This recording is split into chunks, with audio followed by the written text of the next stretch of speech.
So, you have a tent and a rig, and you love overlanding. You have plans to do it big, on the trails and some super glamping? Want ideas, tips, news, and reviews? A podcast that's first rate and here just for you? You don't have to think about it. Join us and be about it. Something interesting? We want to hear about it. Come on, let's talk about it. Welcome to Waypoint Overland's Random Waypoints podcast.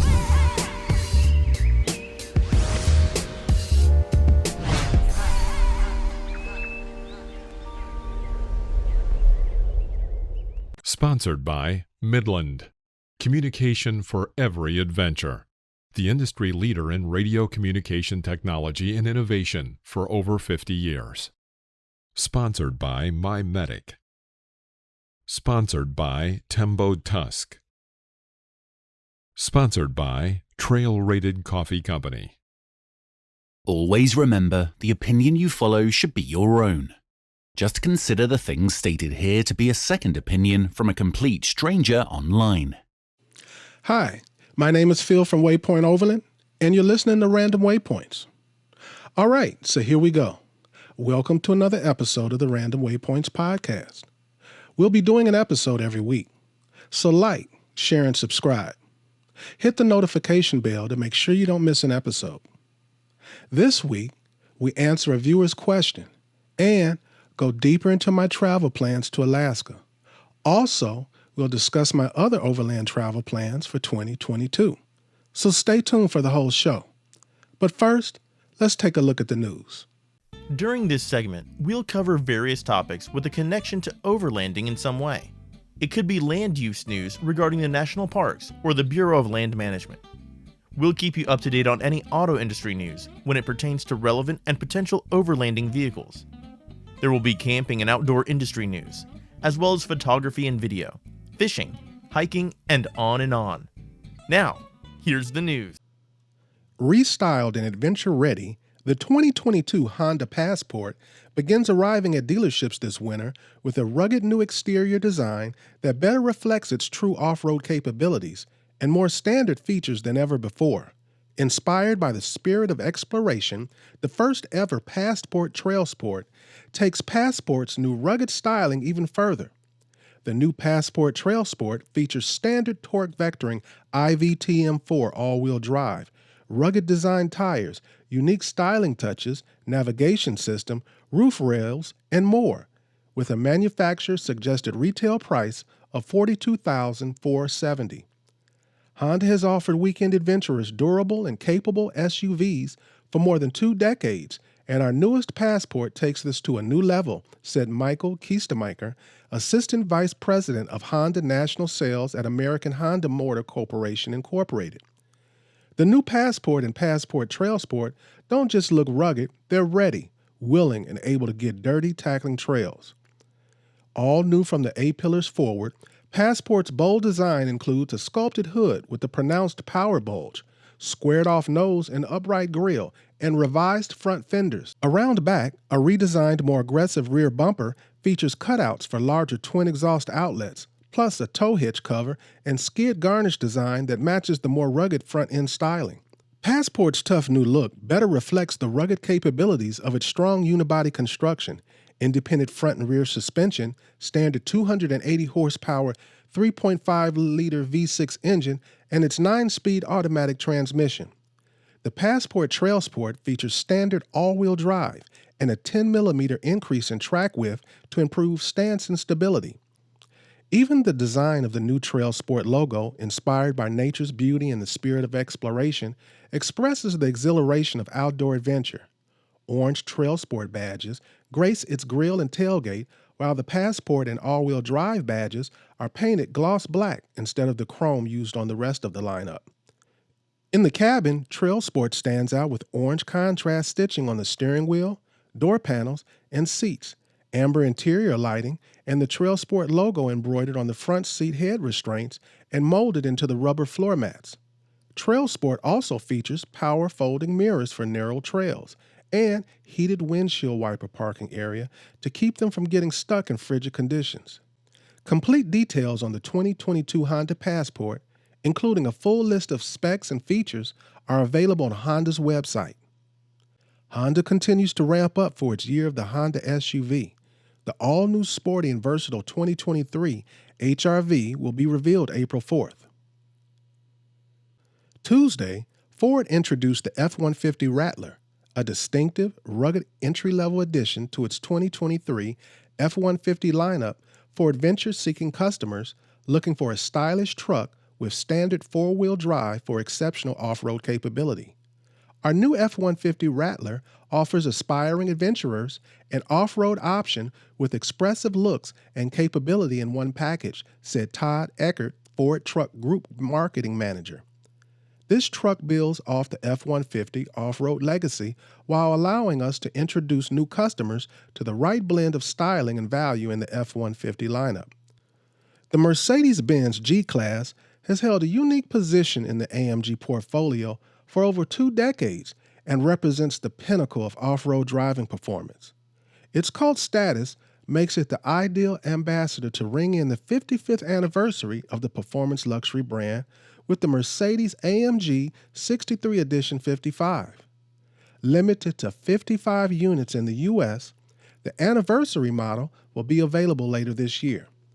The 2022 Mercedes-AMG 63 Edition 55 is finished in obsidian black metallic and features the AMG emblem, 22-inch AMG forged wheels, and a cross-spoke design with matte gray paint finish. The fuel filler cap in silver chrome with AMG lettering. The interior is characterized by contrasting black and red elements, stainless steel door sill trims with red illuminated AMG lettering. The AMG Performance steering wheel in microfiber also commemorates the anniversary with the AMG and 55 badges, making this special model an exclusive collector's item. AMG seats are finished in two-tone Napa leather in classic red and black. The exclusive interior is rounded off by AMG matte carbon trim elements. Its unique position among SUVs is underpinned by AMG ride control suspension and AMG-specific driving programs. The handcrafted AMG 4.0-liter V8 bi-turbo engine with 577 horsepower and 627 foot-pounds of torque and a 40-to-60 ratio all-wheel drive with 3 differential locks, extremely fast-shifting 9-speed automatic transmission, double wishbone independent front suspension, and adaptive adjustable damping deliver on the AMG brand promise of driving performance on and off-road. Are you ready to ditch road trips due to high gas prices?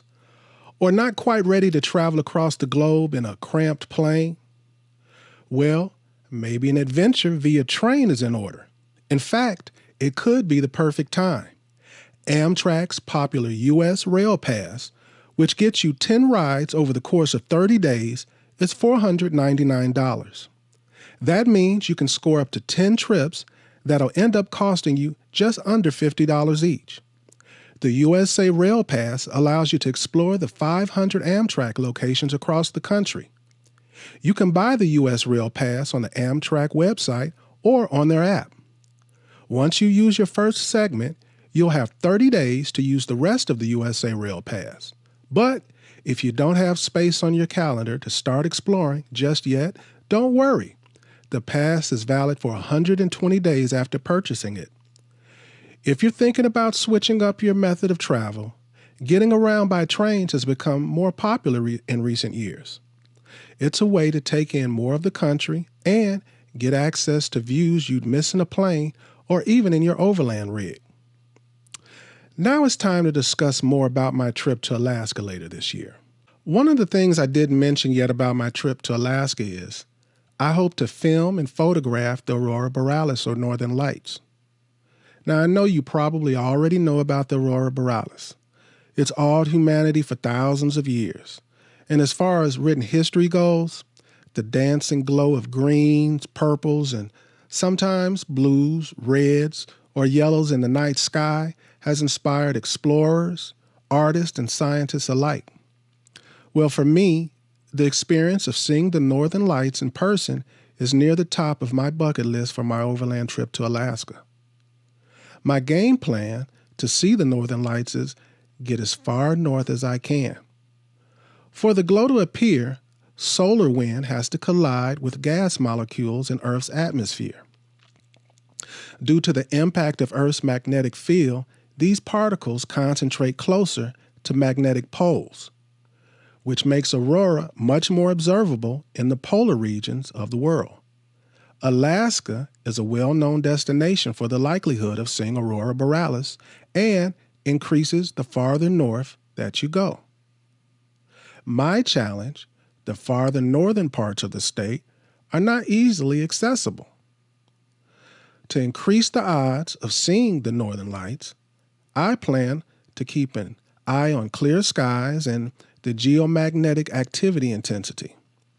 While there are no reliable ways to predict either of these a few days in advance, you can check the Geophysical Institute's website for daily geomagnetic activity forecasts. Using social media is another strategy that I'll be implementing. There are social media accounts providing great advice and up-to-date information by the minute. There's Aurora Borealis Notification Facebook group. I advise you to check it out. It's a community where people share experiences, photos, and status of auroras around the world, with about half of its posts focused specifically on different Alaska locations. There's also Aurora Notify on Twitter. This has shorter and more on-point messages. I just discovered that there is also several free webcam streams that cover Fairbanks and nearby areas, North Pole and Poker Flat, and are online nightly. And just so I don't miss any time-sensitive info, I'm going to run Aurora notifications from social media accounts with the text notification service. I'll receive short-term forecasts and alerts when aurora is showing. It's worth the effort staying up to wait for auroras, but it can be tiring. Regardless of the preparation, I know there's also the chance the lights won't appear during my trip. But that doesn't mean I won't have a fun and memorable Alaska trip, so I want to make that clear. As long as I make it to Katmai to film and photograph the brown bears at Brook Falls that I talked about last week, I'll consider the whole trip a success. So with that, I want to talk about some other things. All right, so I was asked by a viewer of last week's show which month that I was going to be visiting Katmai National Park to see the bears. I plan on being there from August to September. First, let's cover when's the best time to see bears, period. And that would be either July or September. And so since I'm going to be there August through September, I'm visiting at the peak time, which would be September for me. So that's the answer to that question. Another reason I chose to visit in September is I want to take the bus tour from Brooks Camp to the Valley of 10,000 Smokes and take the hike that you can take along with the rangers. Also, another big reason is I love the fall. I think this is the perfect time to visit because I love the fall. I won't be worried about heat as much, burning hot days. It's better for sleeping for me. Also, my favorite weather is rain. The precipitation is pretty good during this time of year. So there'll be some beautiful rainy days to wake up to. And if anybody out there is watching this is a photographer, you know that there's something about the way the fall light hits things. So I'm excited about the fall light. The way the light falls, no pun intended, due to the angle of the sun during the fall, makes just some of the most beautiful photographs you can take anywhere, not just in Alaska. Like one of my favorite places to go in the fall is Vermont, or I like to go to southern Utah, totally different types of places. But in the fall, the photographs that you take there are very unique than the ones that you take any other time. You know, someone may be able to take Photoshop and reproduce the hues or the saturations that you get. But if you want the authentic thing and you want to actually see what you're photographing, I think the fall is the best time to photograph almost anywhere. Also, I wanted to mention some news. For more brown bear watching, I may also be going to Lake Clark National Park and Preserve. What happened was I was contacted about the possibility of profiling a pilot and hunter. Now, it's still early, and we need to work out dates for each other, and also look and make sure that each other's ideas or visions about this, work together. So let me tell you a little bit about the private pilot. I'm not going to go too deep into it because if it doesn't work out, I would have hated to take you deep down this hole. Anyway, he owns a Beaver Seaplane. So this really excited me.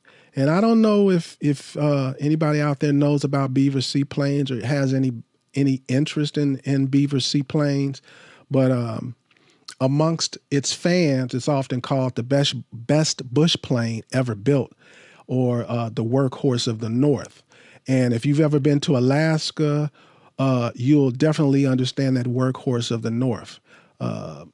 You'll see a lot of those planes, a high concentration of Beaver Seaplanes.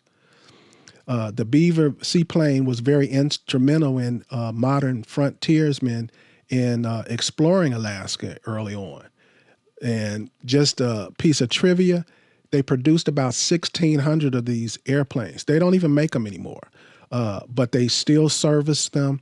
And out of that 1,600 airplanes, they stopped making them in 1967. But out of that 1,600 planes, I don't have the number, but it is a very high percentage of those planes still flying from 1967.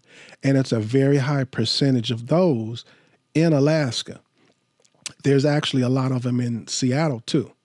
And just something that I noted, if you enjoy aircraft like this, like I do, it's a big deal to me. I recommend you checking out a PBS film called The Great Arctic Adventure. It's a film about two Seattle pilots who circumvent Canada and the Arctic Circle in Beaver Seaplanes. So I recommend that. Trust me, you'll like that. And like I was mentioning about Seattle, here in Seattle, just across the street from where I record, if I were to walk out the door, go right across the street and take a little stroll, there's seaplanes that you can charter for boating, British Columbia salmon fishing lodges, and all type of remote adventures. A fun way to visit the San Juans if you ever come here, or Vancouver Island, or you're going into British Columbia. That's a good way to access places that you normally wouldn't be able to access in the Pacific Northwest and British Columbia. There are a lot of places like that here. So I'm sorry if I went too deep and ranted about the seaplanes, but I wish I could afford to have a Beaver seaplane. There's also maintenance and upkeep involved in it that would just be way above my pay grade. I also wanted to mention, someone asked me a camera question, so I'm going to take that even further and let you guys know that I plan on filming this whole thing in 4K. Everything in 4K that's possible.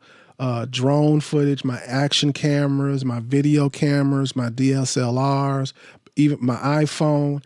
I also plan on doing time lapses and photography. I already mentioned the Aurora Borealis and the photography that I plan on doing there. And I also plan on going to Denali. I think I mentioned that before. But next week, I'm going to go deeper into Denali itself because I have some surprises. I've seen what others have done in Denali, and I know some people that live near Denali that have sent me some recommendations, and I'm going to cover those things in my next week. I wanted to go a little deeper into the wildlife that I was going to photograph too. Most of the things that I'm talking about this week are things that people either commented about or asked me questions about. So I'm kind of like scooping them all up and answering them the best I can. Like I said, I'm trying to do all the iconic wildlife in Alaska. And I mentioned about whale watching, and people asked me where I was going to do this or how I was going to do this, especially this being an overland trip. Well, first of all, I plan on focusing on humpback whales and orca whales. I'll probably just stumble upon beluga whales. That's not a big deal to me. I have a couple of places planned that I hope to observe them from the coastline, and I also plan on taking a boat.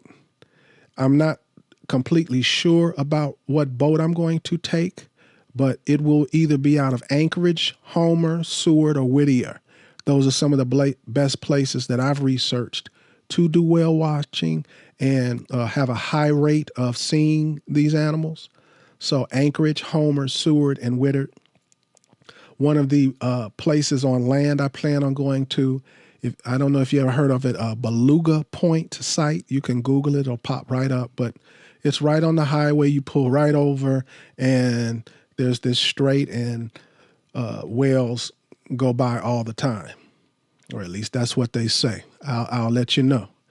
And something else I didn't mention, I plan on doing a little fly fishing. I fly fish all the time. I never mention it. I never photograph it or anything, and that's because I suck at it. I rarely catch anything.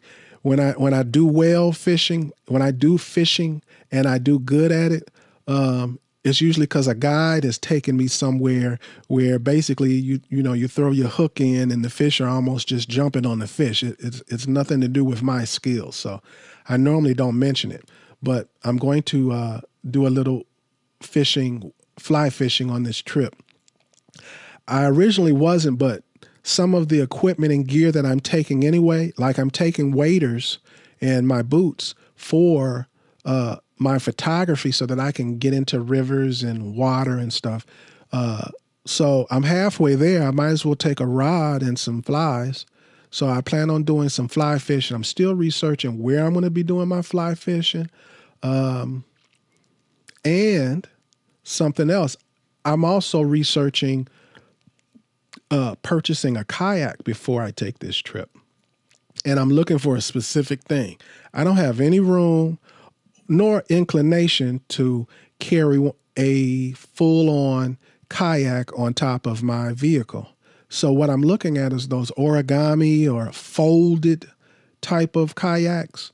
And I've narrowed it down to My Canoe, Sea Eagle, Advanced Elements, Ho Sports, and Oru kayaks. And the only ones I really know about is Sea Eagle and Oru kayaks. But if you guys know something, let me know. Contact me. Send some information down in the comments. I would like to hear as much as I can before I make a move and pick one of these things, because they're not cheap. Some of them cost more than if you just bought a regular kayak. And if I get the kayak, I know one of the places that I want to go is the Swan Lakes Canoe Route in the Kenai National Wildlife Refuge. And I picked that because that's a place where I know I can park my vehicle safely. I can go a great distance and come back and my vehicle will be there. And it's a pretty tame thing for someone who doesn't kayak on a regular basis. So, and I mentioned that right after the fly fishing, because depending upon the kayak that I get, depending on where I go with the kayak, I may attempt to try and fly fish from the kayak. Or I might, go to like a little outfitter at the last minute or a Kmart or something and buy a little cheap angler kit and try angling from the kayak. Now, I mentioned one of the reasons that I picked the time that I picked to go to Katmai for the bears Like he keeps talking about these bears, but I'm obsessed with it. And I mentioned that I wanted to take the guided tour to the Valley of 10,000 Smokes and go to the visitor center and take the hike with the rangers. It's pretty cheap to take the bus, and they also, if you pay for it, it's included to have, they give you like a lunch, so you don't have to worry about lunch, and you're going with a group of people. You ain't got to worry about being lost, and it's a visually unique area, so this is something I'm looking for. The tour begins at Brooks Camp, so after Brooks Camp, I don't have to I can just hop on a bus right there and it'll take me. And then I go back to Brooks Camp and then I fly out. So it's very convenient. And it's like, you're right there. Why not knock that out off my list? Something I wanted to get into. I don't really know how I want to get into this. I just wrote a note for myself. And it's the lyrics from a song, "Too late, baby, much too late." I wanted to talk about things that might not be around any longer and why I encourage anyone and everyone who has intentions of getting out and doing things, has bucket list locations that they have on their mind that they want to go to. It's not that just you don't want to wait till you get old to do it, but we're reaching a point, especially with climate change, where there's already things that if you don't go see it now, they won't be around in a few years. There's already some things now that if you didn't already go see them, do them, experience them, it's over. You're never going to get to do it. It's no way to knock it off your bucket list.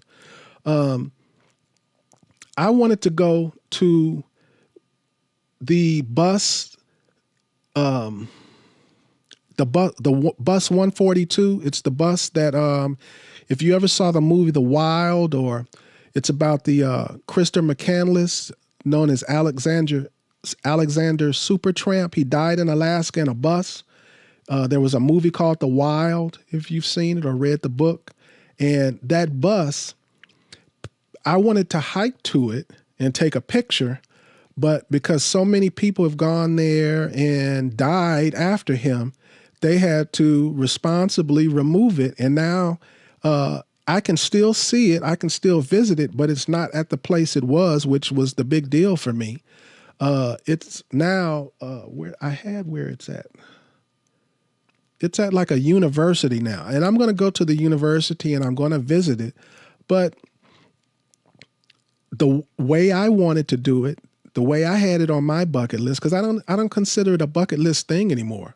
It's like going to a museum to see it now. The bucket list was to go find this bus in the woods across the river and take a photo. But I can no longer do that. Another thing is I live real close to Glacier National Park. They're going to have to change the name soon because it barely has any glaciers in it. And the glaciers that it has are so small, they're negligible now. Another example of something where if you don't get to it, in a few years, there's no way to do it. Went to Lake Mead, which is constantly, every time I go to Lake Mead, every year, the water levels have gone down, down, down. There's a actual town that was flooded over originally that you can drive and right up to this town that now has resurfaced because the water has gone down so low that it's come back up. It's completely dry. There's docks along Lake Mead that were popular places to drop your boat off and play around, do water sports, picnic. Those places, they have like chains at the gates because the water no longer runs up to to where you would take your boat in and put it in the water. So that's another example. Went to Ostrom Point in Utah last year, and I think that might be the last time that I see the boats go the complete route through Lake Powell. They sent out a warning this summer. I mentioned it on last week's podcast. They're telling you to call and to check websites if you plan on boating, because they're not sure which of the docks will be opened or closed because of the constantly lowering level of water. Another sign or another example of something where they have these houseboats that you can rent and take them through Lake Powell. If that's something that's on your bucket list, the water's going to be at a point soon where you won't be able to take one of those houseboats. And already you can't take those houseboats into a lot of areas that you used to could go to because there's no water or it's not deep enough for the houseboats. And the houseboats are like flat. So imagine how low the water has gotten in some of these areas. Historic sites also are another thing. If you have certain historic sites in your mind that are on your bucket list to visit, some of those are endangered. Like Parks Canada, which is the equivalent of the National Park Service, they just had to shut down a real iconic historical site called the Abbott Pass Hut. This year would have been 100 years that hut existed, that you could go visit it. And now you can't visit it any longer. They had to shut it. They tried to do everything possible that they could to just keep it going just to 100 years, just to get that far.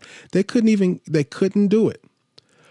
They had to shut it down right before the 100th year. So let's say you even had it in your mind, well, I wanted to visit on the 100th year. That sounded like a real romantic idea. Well, it won't happen. If you didn't visit last year or the years before, it's over. What I'm trying to say is you need to start now if you want to see the world as you remember it. Because one, the world is just naturally changing, plus climate change and sometimes politics. There's many different reasons, but things are changing and you got to start moving toward whatever it is on your bucket list, because everything isn't written in stone. And even things that are written in stone aren't written in stone anymore because climate change is eroding that. Well, that's my rant. Now it's time for Waypoints. Waypoints. Waypoints will cover all aspects of navigation for the overland traveler. Navigation is the act or practicing of navigating, the method of determining position, course, and distance traveled. All right, this week on Waypoints, we're going to discuss tips for saving gas at the pump and on the road. The spring and the summer is prime season for overland travel, and some have their routes planned, their rigs, trailers, and campers ready, and can't wait to hit the open road after another long winter. Overlanders, however, face a challenge right now.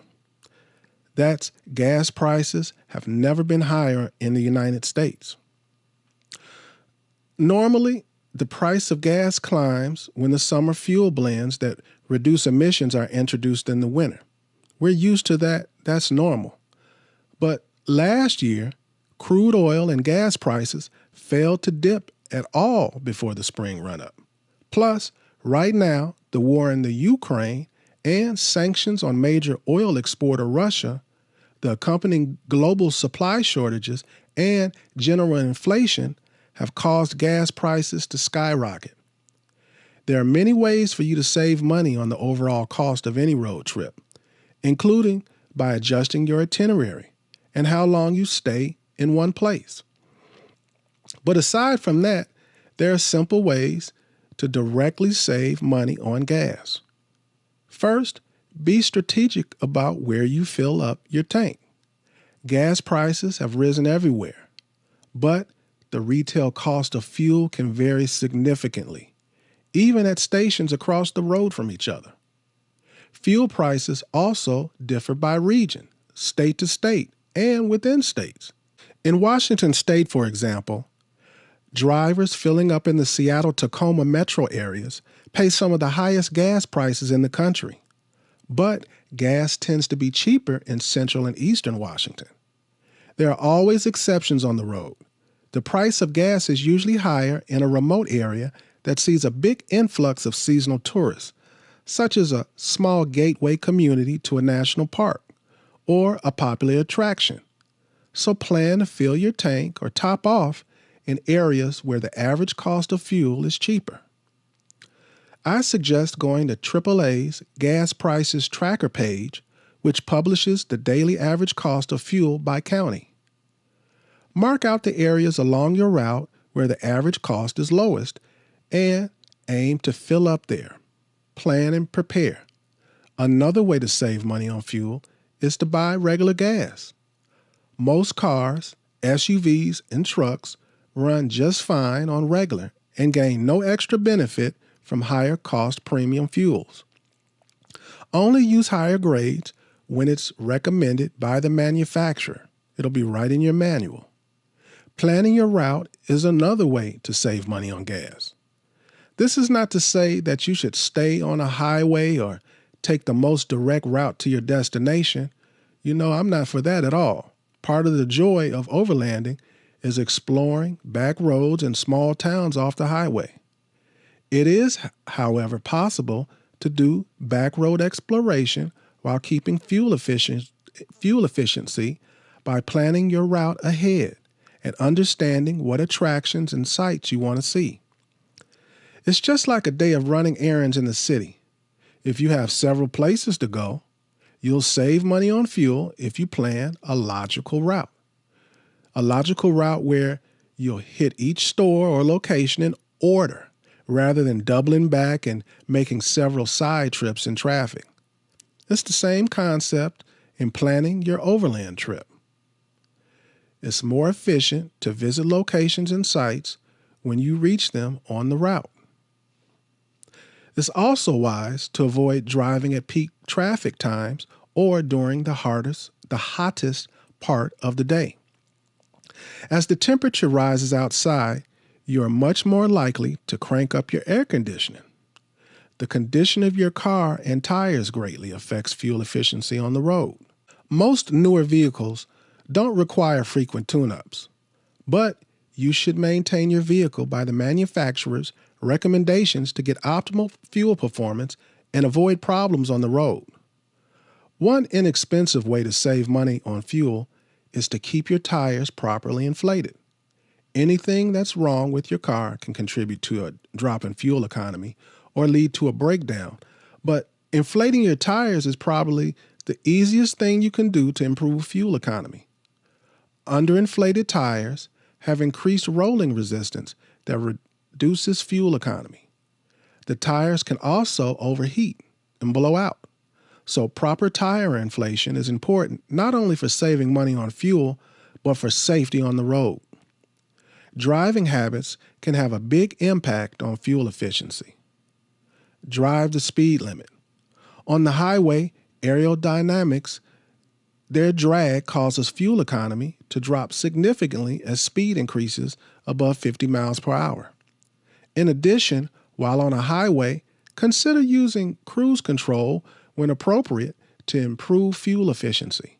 And of course, try to avoid using air conditioning as much as possible if you want to save money on fuel. Avoid aggressive driving involving rapid acceleration and braking, which lowers fuel economy at highway speeds and in stop-and-go traffic. Fuel efficiency improves with smooth acceleration between stops, as automatic transmissions can upshift into higher gears sooner, reducing engine's RPM and saving fuel. Plus, avoid leaving your car idling. If you expect to sit at one location for more than 60 seconds, consider turning the engine off. The one silver lining of higher gas prices is that it may convince more drivers to adopt better driving and planning habits. So we're going to switch gears now. Also this week on Waypoints, we're going to discuss some things to consider if your overland travel includes international travel. A positive coronavirus test result can end an international overland trip before it even starts. Some countries, they won't let you in without a negative result, while others will. But with the subvariant of Omicron spreading in Europe, everything could change at a moment's notice. Although no one can guarantee the outcome of your test, there are ways to ensure you'll get your results faster. Rapid PCR tests can be expensive, but I think they're worth it. The rapid PCR test, it provides results on time. A comprehensive travel insurance policy can increase your peace of mind these days too. Circumstances can change in an instant, forcing travelers to change their travel plans. While some hotels have been flexible about changing dates, that's not always the case. Additionally, some travel insurance companies have 24/7 help desks that can help you find a testing center when you're away from home. So, what could make you even more nervous than a last-minute corona test? Failing it.